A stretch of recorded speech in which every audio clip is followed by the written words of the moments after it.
Hello everyone, ayan, good morning po sa inyong lahat and happy Friday po. So weekend na naman guys, kaya talagang happy na naman tayo. So maaga po tayo nakapagluto today dahil ako po ay may work. So ayan, so ito po yung ating lulutuin para sa ating lunch.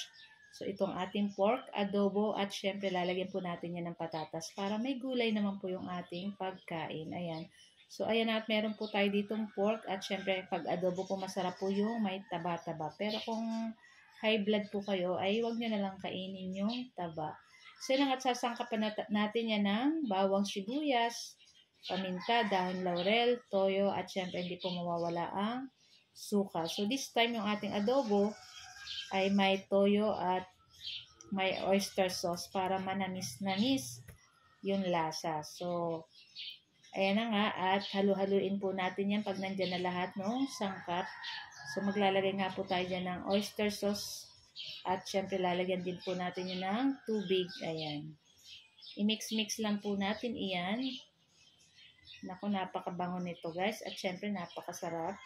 So, ang pagkaluto po natin ito ay medyo nagmamantika. Ayan, para yung sauce niya dumikit sa pork, dun sa ating patatas para mas masarap.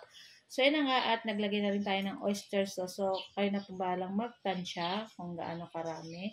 So, sa akin, konti lang guys kasi may toyo naman na at maglalagay rin tayo dyan ng 1 teaspoon sugar para manamis-namis po yung ating adobo. So, yun na nga at naglagay na tayo ng isang basong tubig at lulutuin lang po natin yan sa katamtamang apoy. Ayan.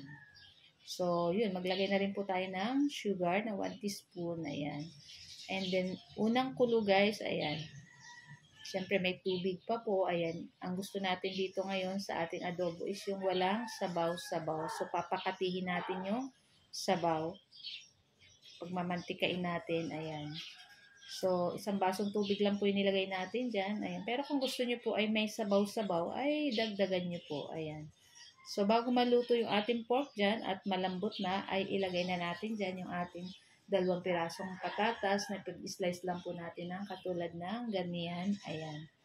Tapos taktakan uli natin iyan hanggang maluto po yung patatas. At pag ganito na po, ayan, nakikita nyo ay konti na lang yung sabaw niya. Ayan. At check natin yung patatas kung malambot na at pag malambot na ay okay na rin to guys.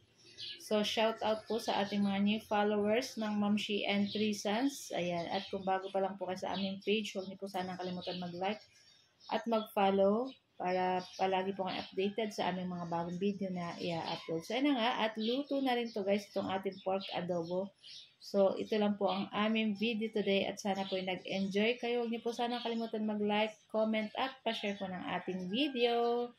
Ayan. So, guys, ano pang hinihintay nyo? So, pwede na rin po kayong kumain at samahan nyo kaming kumain itong ating masarap na ulam na pork adobo. So, guys, thank you for watching and see our next video again. Kain na na! Sarap!